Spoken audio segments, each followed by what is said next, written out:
कल 30। अच्छा अच्छा।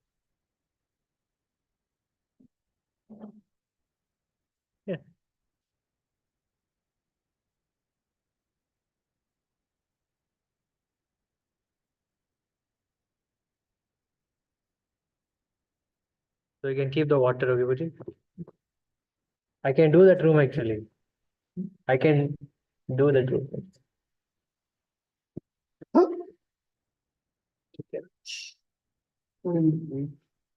नहीं नहीं, कोई बात नहीं, कोई बात नहीं, कोई बात नहीं, नहीं कोई बात नहीं, नहीं कोई बात नहीं। अच्छा, डोंट डिजर्व इट।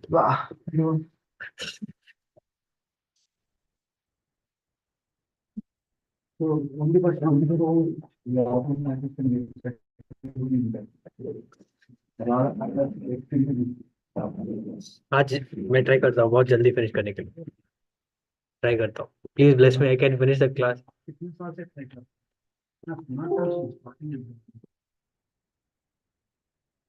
ये बैकअप था, सॉरी कुछ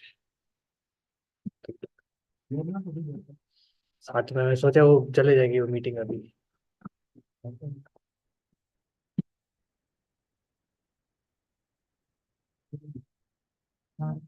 अरे यार,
हरे कृष्णा, हरे कृष्णा, कृष्णा कृष्णा, हरे हरे, हरे राम, हरे राम, राम राम, हरे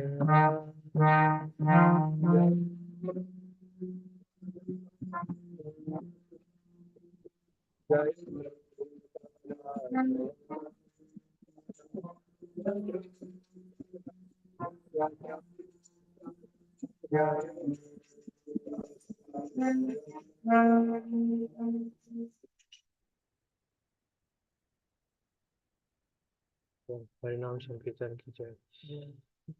Just say the prayers before. Om Ajnanatimirandhasya Jnananjanashalakaya Chakshurunmilitam Yena Tasmai Shri Gurave Namaha. Shri Chaitanya Manobhishtam Sthapitam Yena Bhutale Swayam Rupa Kadamahyam Dadati Swapadantikam Vandeham Shri Guru Shri Yuta Kamalam Shri Gurun Vaishnavamscha Shri Rupam Sagrajatam Sahagana Raghunathanvitam Tam Sajivam Sadvaitam Savadutam Parijana Sahitam Krishna Chaitanya Devam Shri Radha Krishna Pada Sahagana Lita Shri Vishakhanvitam हे कृष्ण करुणा सिंधु दीनबंधो जगतपते गोपेश गोपिका कांत राधाकान्त नमोऽस्तुते तप्त काञ्चन गौराङ्गी राधे वृन्दावनेश्वरी वृषभानुसुते देवी नमामि हरिप्रिये वाञ्छाकल्पतरुभ्यश्च कृपा सिन्धुभ्य एव च पतितानां पावनेभ्यो वैष्णवेभ्यो नमो नमः। जय श्री कृष्ण चैतन्य प्रभु नित्यानंद श्री अद्वैत गदाधर शिवासादि गौर भक्त वृंद हरे कृष्णा कृष्णा कृष्णा हरे हरे हरे राम राम राम हरे मुखं करोति वाचालं पङ्गुं लङ्घयते गिरिं यत्कृपातमहं वन्दे श्रीगुरुं दीनतारिणं परमानन्दमाधवं श्रीचैतन्येश्वरम्। ॐ नमो भगवते वासुदेवाय। ॐ नमो भगवते वासुदेवाय। ॐ नमो भगवते वासुदेवाय। So, reading from Srimad Bhagavatam, Canto 3, Chapter 31, Text number 37. तत्सृष्टा सृष्टसृष्टेषु को न अखण्डितधिपुमान् ऋषिं नारायणं मृते योषिन्मयेह मायया तत्सृष्टा सृष्टसृष्टेषु को न अखण्डितधिपुमान् ऋषिं नारायणं मृते योषिन्मयेह मायया. Yeah, Tat by Brahma,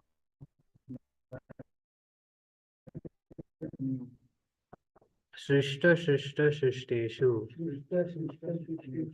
Kaha, who, no, indeed, Akhandita, not distracted, Dhi, his intelligence, Puman, male, Rishim, the sage, Narayanam, Narayana, Rite, except Yoshit Maya in the form of a woman,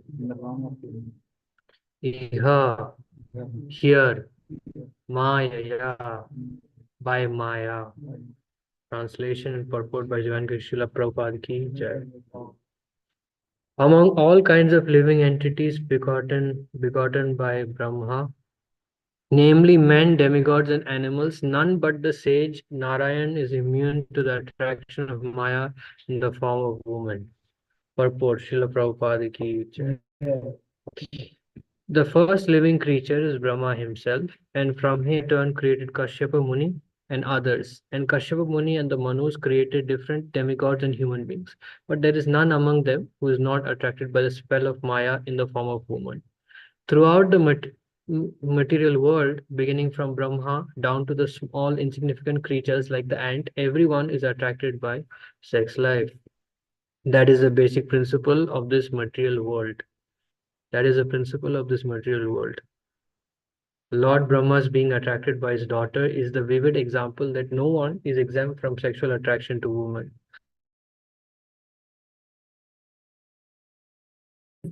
Om Ajnanatimirandasya Jnananjana Shalakaya Chaksh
Hare Krishna, can you hear online?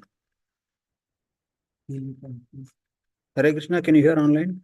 Yes, Can Prabhuji, you we can hear. Somehow we lost. Yes, Prabhuji, now we can. hear?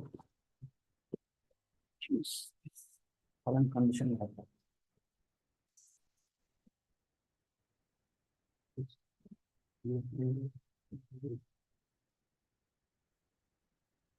Yeah, please forgive me.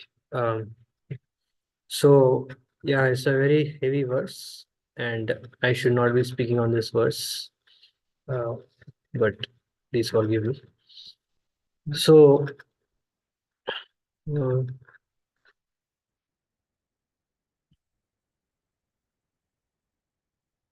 so this speaks about the power of the Lord's Maya, that how Maya is very, very powerful. So, Maya means to put us the illusion that we are not. So the thing is that this attraction is the reason why everyone is in this world ultimately. So something very wonderful in the purport is about how that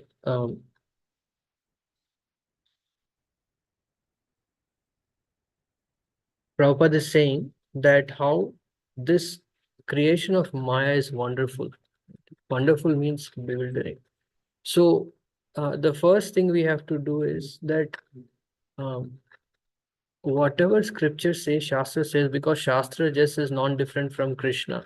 Shastra is actually our well-wishing friend. So is only Jadvat Maharaj was telling one class that what we should do is, many times what we tend to do is that we tend to minimize or pacify or soften what Shastra is saying.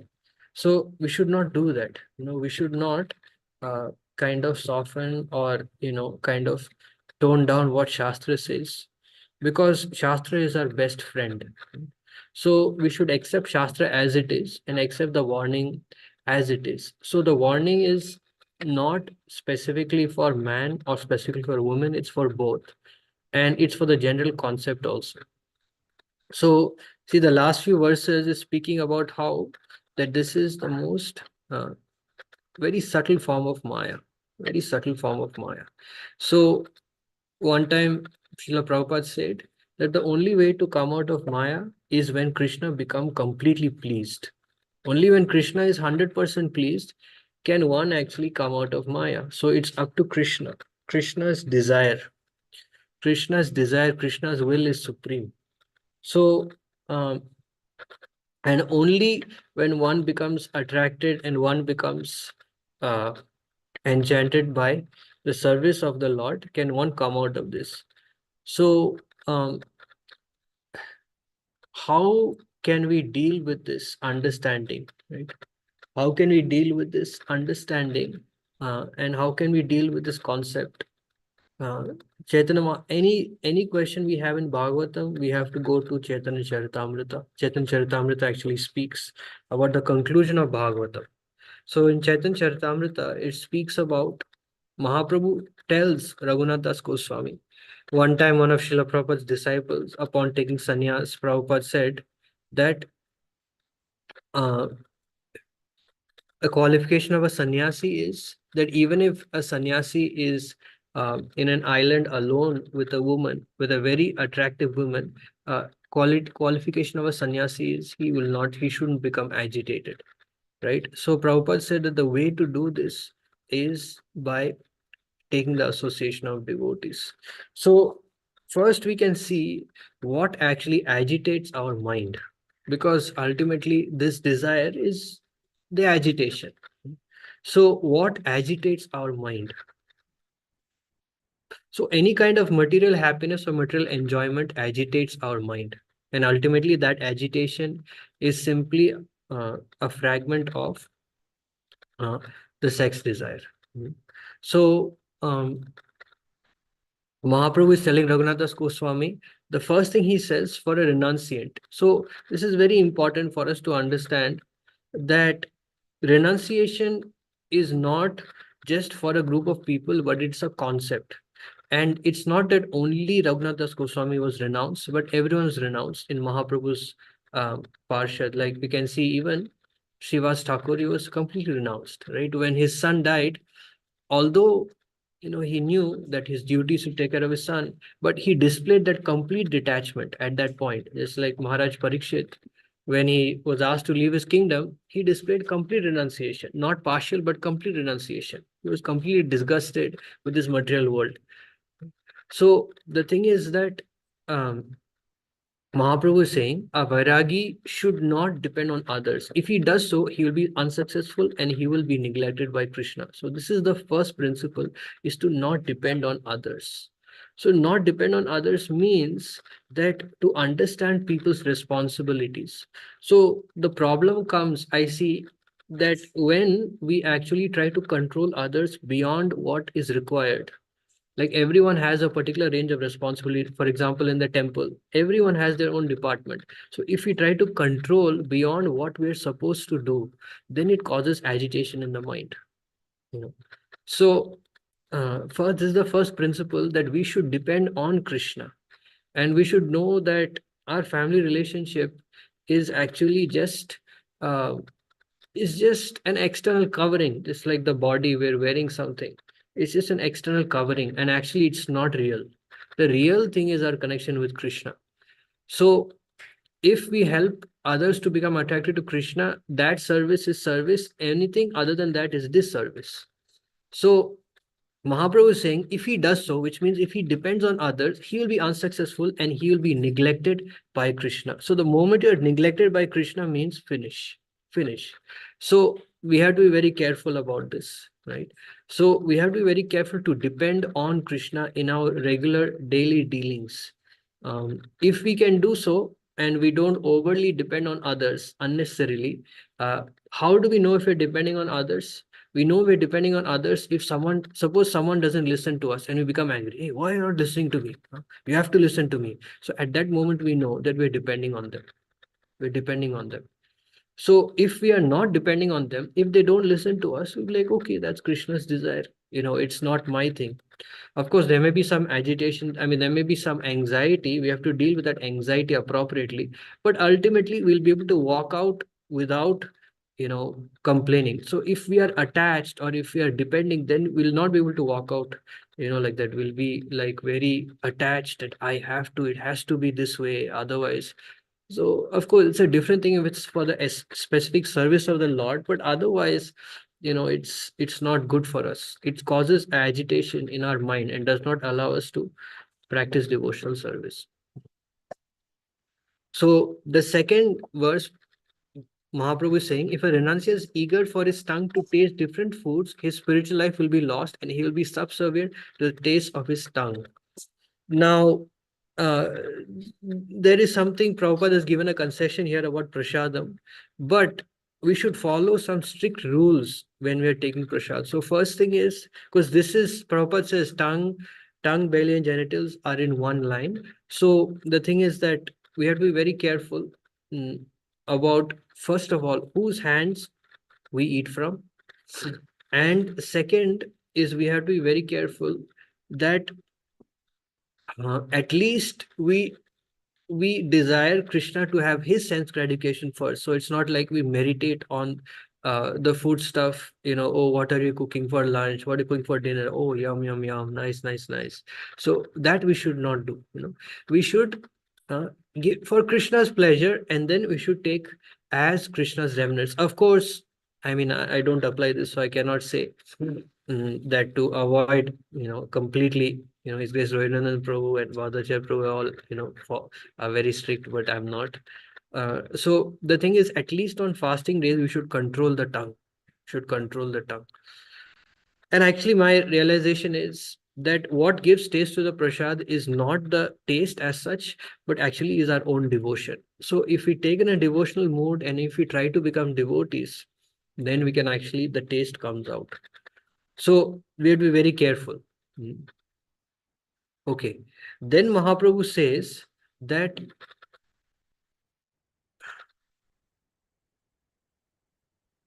do not talk like people in general.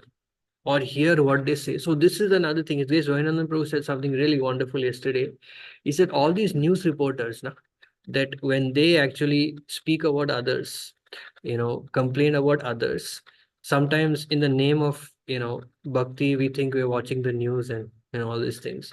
But actually, those persons who actually complain about others, find faults in others, like you see, like news reporters may take happiness. Oh, this person committed this theft. Yeah, he's such a rascal. Or this person. So such a person who is criticizing others, he attains the same destination as that person.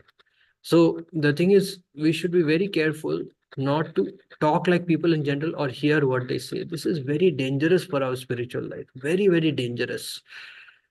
Uh, so we should not do prajalpa. Prajalpa, see, prajalpa is a place where mind gets agitated. Mind gets agitated um, by eating foodstuff from the hands of a non-devotee or not hands of a serious devotee. Mind becomes agitated by depending on others unnecessarily, and mind will become agitated by talking and hearing people in general, associating with people in general. So because I've seen in our no names congregation of devotees, they are grihasthas, they're very strict about what they do, what they see, what they eat. They're really strict about it. And I can see that they have a very high consciousness, right? So the thing is that it is possible, provided we are very careful, very careful. Now, this is the crowning instruction. Do not expect honor, but offer all respect to others. So this is something that we have to practice, that as much as possible, we have to keep ourselves in the background and aspire to be in the background and give respect to others. And the ultimate solution to the problem is always chant the holy name of Lord Krishna, and within your mind render service to Radha and Krishna. So this is the ultimate solution. One who thinks himself lower than the grass, who is more tolerant than a tree, and who does not expect personal honor but is always prepared to give respect to others, can very easily always chant the holy name of the Lord. So, so the point is that the ultimate goal of our life is actually to please Krishna, is to become dear to Krishna. So this verse speaks about how we can actually become dear to Krishna. So let's look at it from this perspective, that by following these instructions, then we'll become dear to Krishna, we'll become dear to Guru. Instead of looking at the negative way, look at it positively. And look at how devotees conquered these kind of desires. Like, for example, Arjun. Right?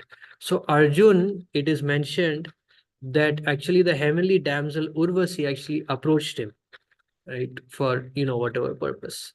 And she approached him, and Arjun said, no, you are like my mother, you are like my worshipable, and therefore I cannot do this with you, right? So of course I'm not going into details. And then Urvasi became upset and cursed him and all this, the whole pastime, that. But basically the point of the matter is that we have to look at ladies as our mother. And so what we have to do is that ladies or men, as soon as we see that the familiarity is developing, immediately we should take a distance. So like according to our spiritual advancement, we all can tolerate a level of proximity with the opposite sex. So just like you see pure devotees, they are fully pure. Therefore, they don't need to be worried about this restriction, although they follow it, but they don't need to worry about this restriction. But for conditioned soul, like my fallen self, I have to be like, I'm just showing two flowers. This is from Radharani's garland, the worshipable, our most worshipable deity. So the thing is, according to our understanding, according to our advancement, if we see that we're becoming little closer and that closeness is not allowing us to see the opposite sex in a respectable, worshipable way, but rather as an object of enjoyment, then we should keep a distance. We should keep a distance. So naturally the mind become attracted, the mind become agitated. Actually, His Grace Mahatma Prabhu says that, this is the nature of attraction. So when we become attracted to something and that is denied from us, or Mahatma Prabhu said that when something is specifically denied from us, then we become attracted to that thing.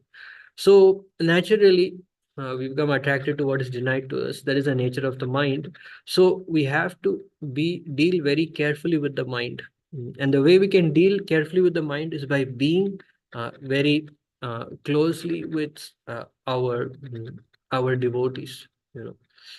So, like for example, I heard when I first joined the ashram that Radheshyam Prabhu said that no brahmachari should speak to any woman in private.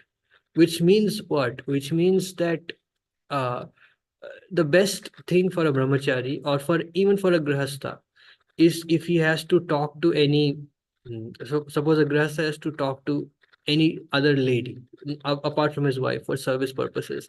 The ideal thing is his wife should be there. Same thing with brahmachari. If a brahmachari is talking with any mataji, ideally another brahmachari should be there. Why? Because in that way his mind can be controlled, right?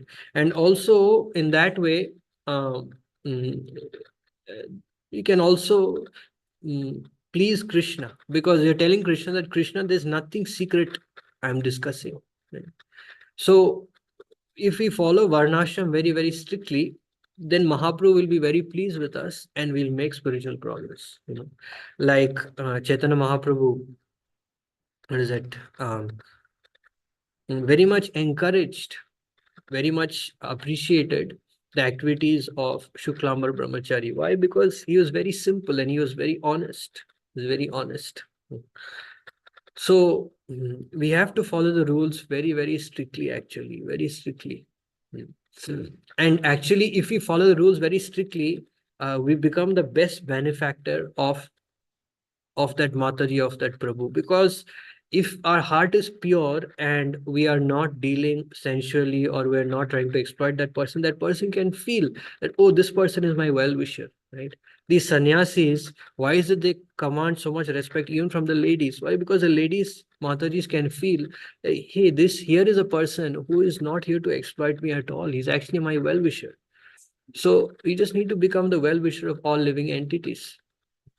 And we have to follow these rules very, very, very strictly. And our only hope is the pleasure of Guru and Krishna. Exclusively the pleasure of Guru and Krishna can save us from this disease, and can actually help us to become an instrument in the hands of predecessor acharyas. So the only hope is the mercy of, especially Lord Chaitanya and Lord Nityananda. So we have to be very, very careful about this, and we have to be very respectful and very humble. And wherever we see that there is a distraction, wherever we see there is a distraction, immediately we should take appropriate measure. And the main cause for this kind of thing to manifest in the life of a serious devotee is actually Vaishnava Aparad. So, yeah, it's very difficult to avoid displeasing others, but as much as possible, that's why the best thing is to cut down, is says, reduce our kshetra, try to keep only contact with few devotees, and with those devotees be very careful in the relationship. Otherwise, don't have a huge whole whole group of devotees. And that way we can chant peacefully, we can chant happily, and ultimately we can achieve progress in our spiritual life. And we should know for a fact that ultimately our goal in bhakti is to become prakriti, is to become female, which means to come out of this male ego. So the thing is that that's our goal, to come out of this controlling mentality, and we need to take pleasure in Krishna's enjoyment. That is the best way we can come out of this. So when we take great happiness in how Krishna is the supreme enjoyer, and we become happy in giving Krishna enjoyment, in seeing Krishna enjoying, like we enjoy by seeing Krishna enjoying. And whether we feel inspired in bhakti or not, we feel good or not, we push ourselves to give Krishna pleasure. Why? Because we just want him to be happy. So when the more and more we can cultivate this kind of desire, the more we can make progress in bhakti. Like the best example of this is Lord Chaitanya. That how Lord Chaitanya, he was always anxious about the pleasure of his devotees. Whenever wherever Nityananda Prabhu said, he went. Like Nityananda Prabhu told Mahaprabhu, Mahaprabhu, this is the way to Vrindavan. Mahaprabhu is Supreme Lord. He knows that he was not going to Vrindavan, rather he was going towards Shantipur, he was going towards Mayapur. But why did Mahaprabhu surrender? Because uh, this is the supreme principle in bhakti, is to surrender to the wishes of the devotees, right? So if we are always anxious to please the devotees and to please Krishna and to take sacrifices for the pleasure of Guru and Krishna, regardless of how we feel, more and more we are like that, we cultivate this kind of mood, the more and more we can come out of this illusion. But we should know that ultimately the only one who can save us is Krishna, and Krishna has to be fully pleased for us to come out of this desire. So yeah, I would like to end here. It's 8:57, but already last few days devotees have been speaking on this verse. So there's nothing much for me to speak. They've all spoken very wonderfully. Anyone has any question or comment?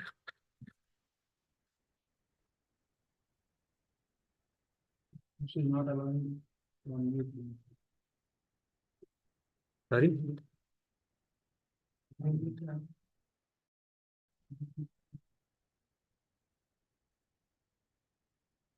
I'm not there in the thing.